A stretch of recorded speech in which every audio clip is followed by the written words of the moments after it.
Hi, this is Alex S. Johnson again, and I'm reading from a lesser-known story by Edgar Allan Poe, which is called The Imp of the Perverse.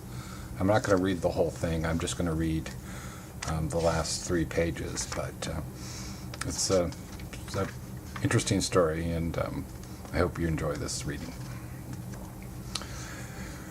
We have a task before us which must be speedily performed. We know that it will be ruinous to make delay. The most important crisis of our life calls, trumpet-tongued, for immediate energy and action.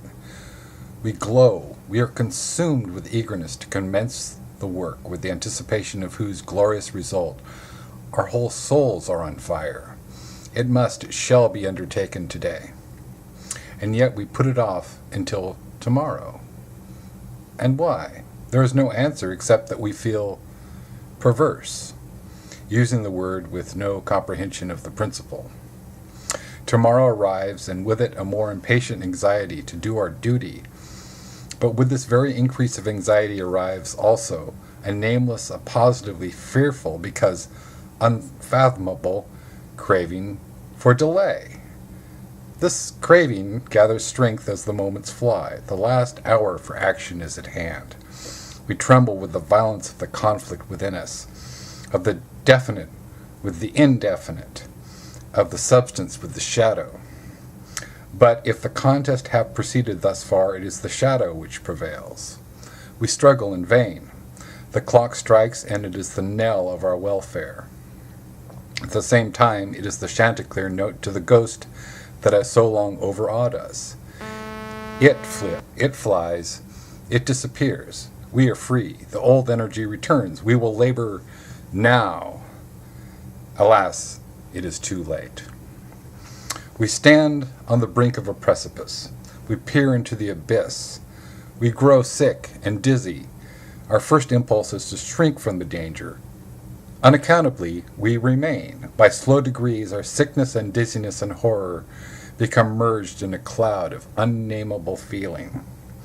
By gradations still more imperceptible, this cloud assumes shape, as did the vapor from the bottle out of which arose the genius in the Arabian Nights. But out of this our cloud upon the precipice edge, there grows into palpability a shape far more terrible than any genius or any demon of a tale, and yet it is but a thought, although a fearful one, and one which chills the very marrow of our bones with the fierceness of the delight of its horror. It is merely the idea of what would be our sensations during the sweeping precipitancy of a fall from such a height. And this fall, this rushing annihilation, for the very reason that it involves that one most ghastly and loathsome of all the most ghastly and loathsome images of death and suffering which have ever presented themselves to our imagination. For this very cause do we now the most vividly desire it. And because our reason violently deters us from the brink, therefore do we the most impetuously approach it. There is no passion in nature so demoniacally impatient as that of him who, shuddering upon the edge of a precipice, thus meditates a plunge. To indulge for a moment in any attempt to thought is to be inevitably lost, for reflection but urges us to forbear, and therefore it is, I say, that we cannot. If there be no friendly arm to check us, or if we fail in a sudden effort to prostrate ourselves backward from the abyss, we plunge and are destroyed. Examine these and similar actions as we will, we shall find them resulting solely from the spirit of the perverse. We perpetrate them merely because we feel that we should not.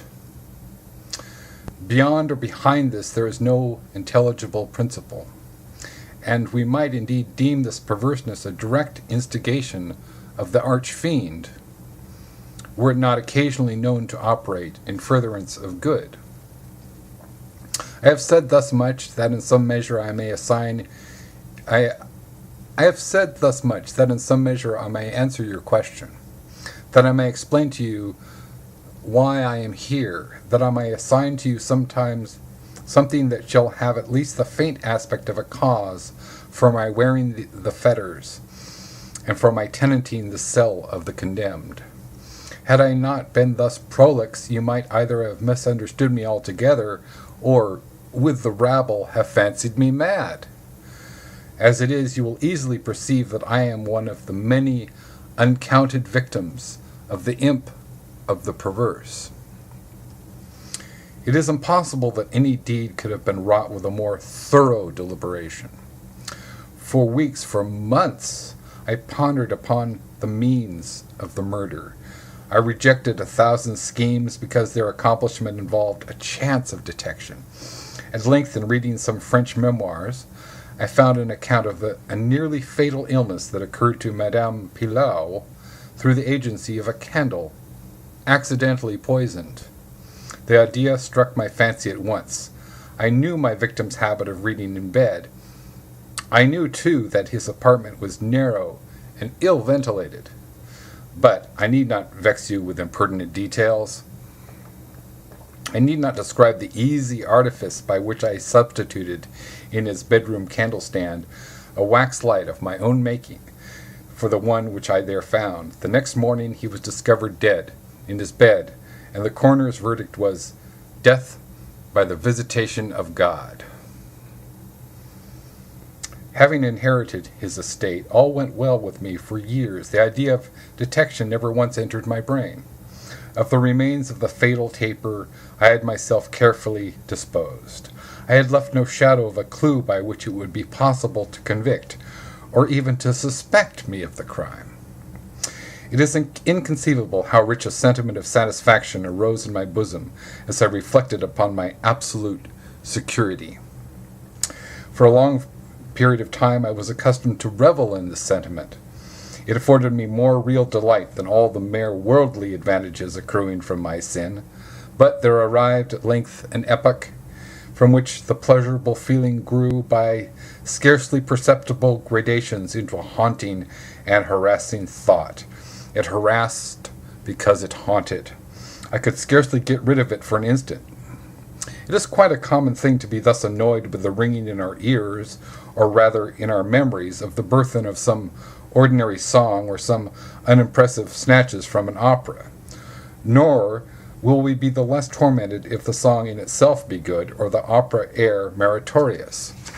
In this manner, at last, I would perpetually catch myself pondering upon my security, and repeating in a low undertone the phrase, "I am safe." One day, while sauntering along the streets, I arrested myself in the act of murmuring, half aloud, these customary syllables. In a fit of petulance, I remodeled them thus: "I am safe. I am safe, yes, if I be not fool enough to make open confession." No sooner had I spoken these words than I felt an icy chill creep to my heart.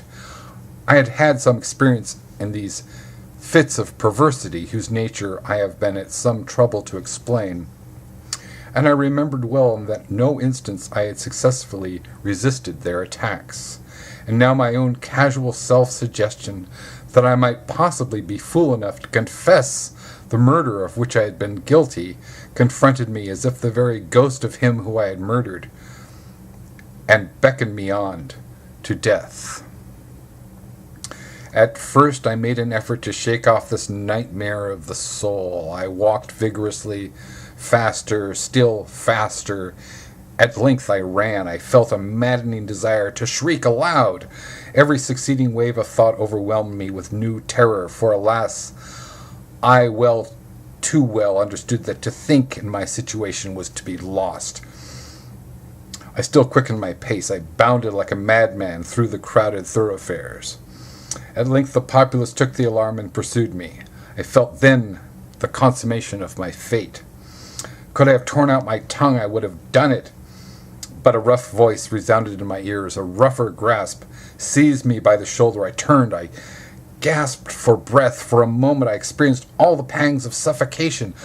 I became blind and deaf and giddy, and then some invisible fiend, I thought, struck me with his broad palm upon the back.